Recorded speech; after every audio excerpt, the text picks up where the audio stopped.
Hello class, so today we're going to be taking our notes on the iPad through this video.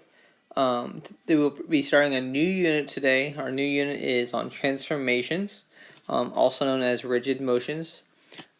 So today you should be taking Cornell notes on this video, so if you don't have Cornell notes, they're at the front of the room over by my desk. For the video, make sure you're taking Cornell notes with pairs, kind of compare your notes as you go. Our essential question is, how do you perform transformations in the coordinate plane?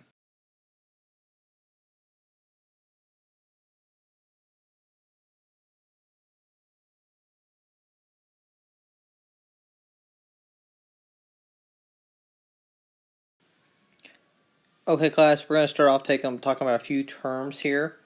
Our four terms are transformation, translation, reflection, and rigid motion. You don't have rigid motion in your notes right now, but you will go and add that as we go. The first term we're going to talk about is transformation. So transformation is just a general term for moving an object. Okay, that is just a general term for moving an object. And so let's go ahead and write that out. And I apologize for my stylus is not with me. General term for moving an object.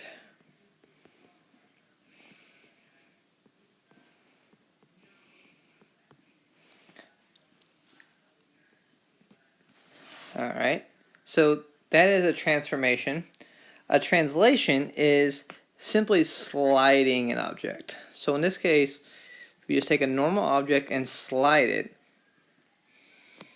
then that is a translation. So it is the sliding of an object.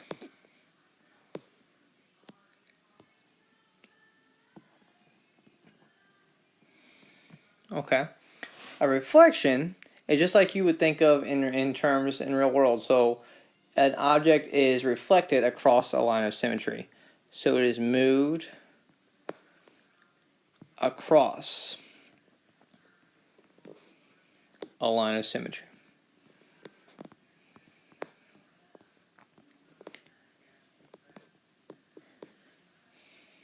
Okay. And this will make more sense once we start to actually applying this term. And the next one we're going to talk about is rotation. A rotation is the movement of an object around a central point.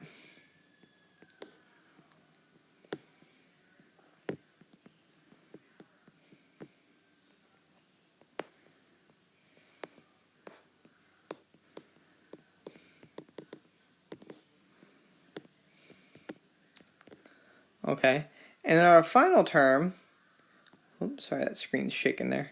So our final term is rigid motion. So rigid motion is the movement of an object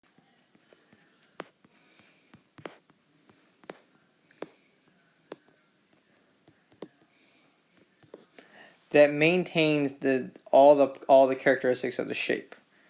So movement of a shape, let me reword that. Let's do movement of a shape that maintains all its characteristics.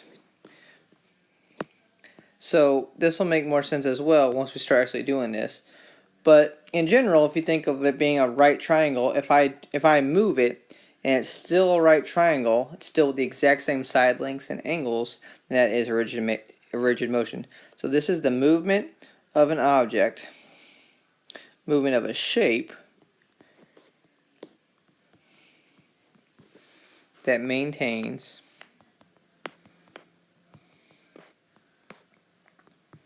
all its characteristics.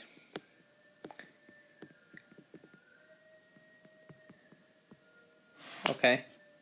And so the three above here, so our reflection, our rotation, and our translation, whoops, excuse me, these three are indeed rigid motions. And the word transformation, which was our first term, is the general term for all of these. So transformation is very broad, overreaching term, and translation, reflection, and rotation are specific transformations that are rigid motions. They do not change the shape when you move them.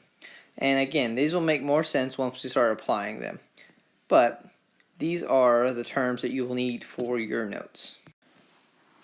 Okay, the first one we're going to do is a translation. Okay, so you have this in your notes, but you do not have this rule. So go ahead and write this rule down. And this right here is literally just an arrow. That's all that is, pointing from what we call our image, or excuse me, our pre-image.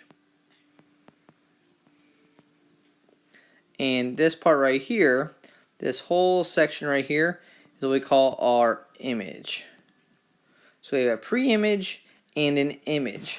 That is very important. You're going to hear that term a lot. So we're going to start off with a pre-image, which our pre-image in this case is our shape ABC here, right? That's our triangle.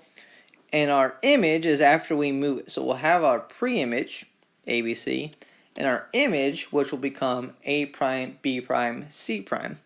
And again, you'll see what I mean by prime here in just a little bit.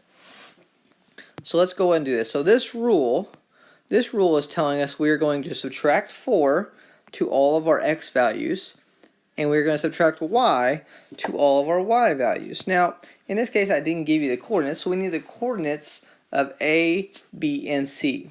So if you remember, when we're doing coordinates, we start off with 0, 0. We go right 2, up 4 for A.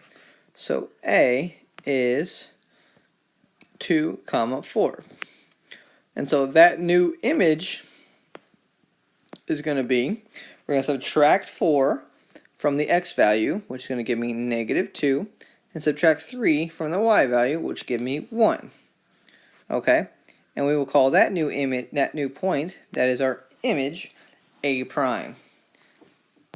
So our next value, we'll do B, and so we'll start off at 0, 0, and we'll go right 4, up 1. So B is at the point 4, 1. So B prime will be at what point? See if you can do that real quick in your head. Again, we're going to subtract 4 from the x value and 3 from the y value. So if we're going to subtract 4 from the x value, our x will now be 0, and our y will now be -2. Hopefully you're kind of seeing the pattern here at this point. So now C, our point is 1, 2. So just like before, C, we'll write the pre-image point, and it's going to go on to our image point. And that C prime is what we're going to call that. So this little mark here, I haven't talked about this yet, but this little mark you see above the C and B and A here, that is the prime. So you say A prime, B prime, C prime in this case. So if we're going to subtract 4 from our x value, we are now going to end up with -3 for our x. And we subtract 3, we're going to end up with -1. Now that we have these 3 values, we are going to be in charge of, whoops, let me undo that. That's hard to see. We're going to go ahead and graph these 3 points right here. So those 3 points is what we're going to graph. So let's start off with A prime first. So that means we're going to go -2, 1. So A prime is now going to be at that point. Okay. And let me zoom in real quick. So our B prime, blow that up just a little bit here. Our B prime is going to go 0, -2. And so this is going to really require you to remember how we plot our points. And so we have 3, -1 for C prime. So if I connect my points, I think you'll kind of see what happened here. This shape just slid across the grid.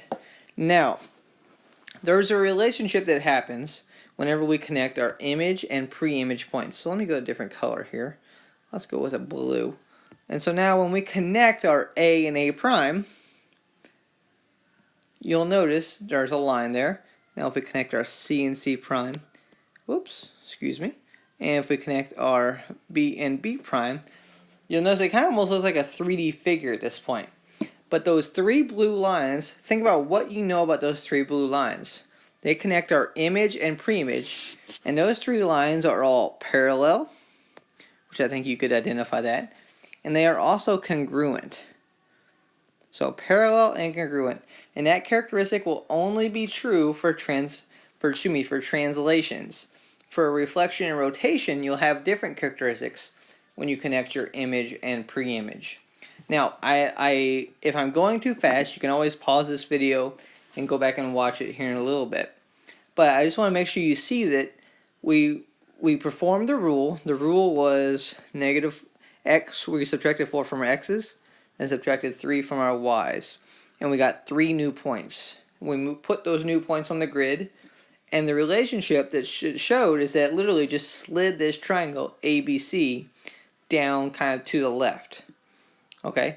And those 3 blue lines are connecting our image and pre-image. And those 3 lines are all congruent and parallel. Now again, that is only true for translations. Okay, so we just finished up translations, so now we're moving on to reflections. Make that look like an R here. Alright, so I think most of us know what a reflection is, and you could probably draw a reflection pretty easily on your own. But what we're concerned with is being able to use this rule here. And again, this rule that I'm circling right here, I don't care that you memorize that rule. That's not what this is about. What I want you to do is I want you to be able to actually apply this rule. So if I give you the rule, can you graph it and tell me what happened? Okay. And again, we're still learning this, so this is brand new material for us. You may have seen some of this in your previous math class. Just like before we start, we've got to identify our points. So our rule, we're going to change our x value, change the sign of our x value, and leave our y value unchanged. So let's look at our a. A went right 3, then up 4. So our a value is 3, 4. And so that is our pre-image.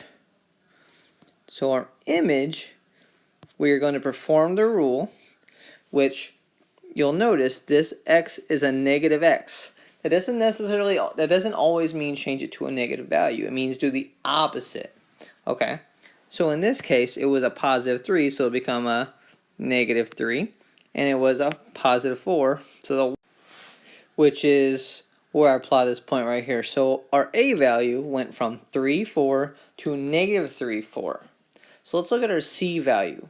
So our c value is going to start off at 1, 2. So it went right 1 and then up 2. So our c prime, we're going to change the x value to an opposite. So in this case, it went from positive to a negative, and our y value stays the same. So it becomes negative 1, 2. And so c prime will be right there. And you may already be kind of seeing what's happening here. But if not, don't worry. We'll get our b value figured out. Oops, I want to change that to just b, not b prime. So our b value, our coordinates of b are 3, negative 3. And so when I perform my rule, b prime will become negative 3, negative 3. So if I plot that point, negative 3, negative 3, it would be right here. And oops, that is actually a b prime. Change that real quick. Alright. And so if I connect my points, I end up with a shape that is reflected. Now, most of you can see really easily that that is reflection. And you could also probably identify the line of symmetry. Now in this case, our line of symmetry is actually the y-axis.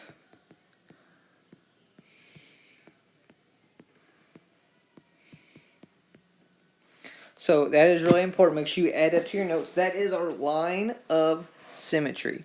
Now, before we connected our pre-image and image, and so I want to make sure we do that here as well. So let's go ahead and connect A and A prime, C and C prime, and B and B prime. Now, you'll notice these are not all congruent, okay? But, and this is really interesting, they are all perpendicular to the line of reflection, the line of symmetry. I think we can all see that that is perpendicular. And they are also bisected. You'll notice they are equal distant from the line of symmetry. And so we can add congruent symbols to our lines on each side. So again, this is really important to add to your notes. On a reflection, when we connect our image and preimage, the lines that connect the image and preimage are perpendicular and bisected by the line of symmetry. I'll say that one more time. The lines that connect our image and preimage on a reflection are perpendicular to the line of symmetry and bisected by the line of symmetry. So now we've done a translation and a reflection, and you've seen that these are very different transformations. Again, transformation is the general term, but they are all rigid motions. The shape moves, but doesn't change size at all. So they are still congruent shapes. And this is what's really important about this unit, is that we hang on this idea of rigid motions. That when we use a translation, a reflection, or rotation, the shape will still be rigid. The shape will still maintain its size and all of its angles. Okay, last but not least is the rotation. Now, for the rotation, this rule is a little tricky, and I think rotations are probably the messiest one of all of the transformations. Partly because rotations are hard to visualize sometimes, but it's also not as obvious what's happening when you connect your image and preimage. So let's go ahead and just try this and just see what happens, and we can kind of talk about what relationship we notice here. So first off, let's start with looking at our rule. So our rule has the y value where the x value was. So that means whatever my y value is, I'm now going to move it to the front where the x value was. And you'll notice my x value is now changing signs. Now, again, this is probably the trickiest rule that you're going to see. And so we got to be very careful. Let's start with a first. Okay. So our coordinates of a are -4, -1. And so when we do, whoops, let me get out of here. When we go to do a prime, we got to be very careful. We're going to take whatever our y value is, which our y value in this case is -1, and we're going to put it right here in front. So this will become -1. And now our -4 is going to move to the y position, but if you look here, this x was a -x, so it means we're going to do the opposite of whatever x value was. So that's going to become a +4. Holy cow. So we flipped our y and x, and we changed the sign of our x. So our new point is going to become -1, 4. So this is the new a value here. So excuse me, I applied that in the wrong spot. Hopefully you did not do that. So we're going to go left 1, up 4.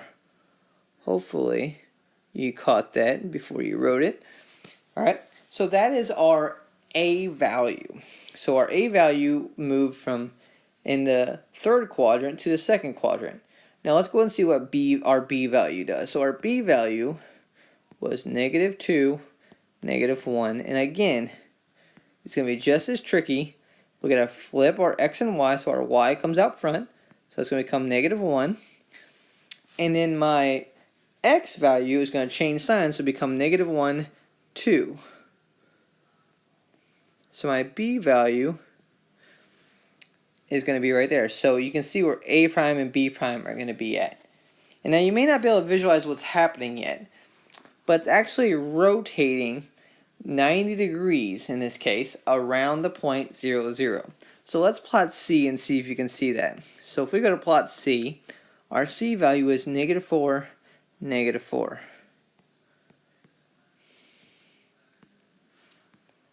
And so when I go to put C prime on here,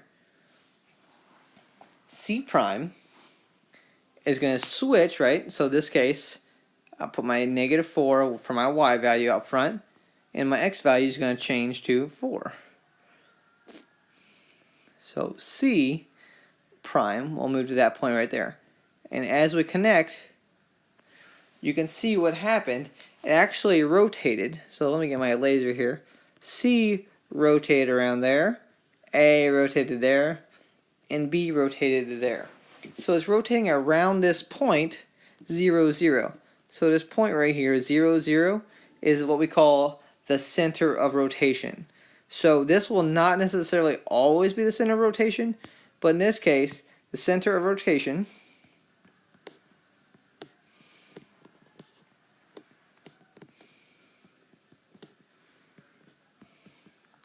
our center of rotation is 0, 0. That won't always be the case. You got to be careful about that. Don't just assume it's 0, 0. Okay?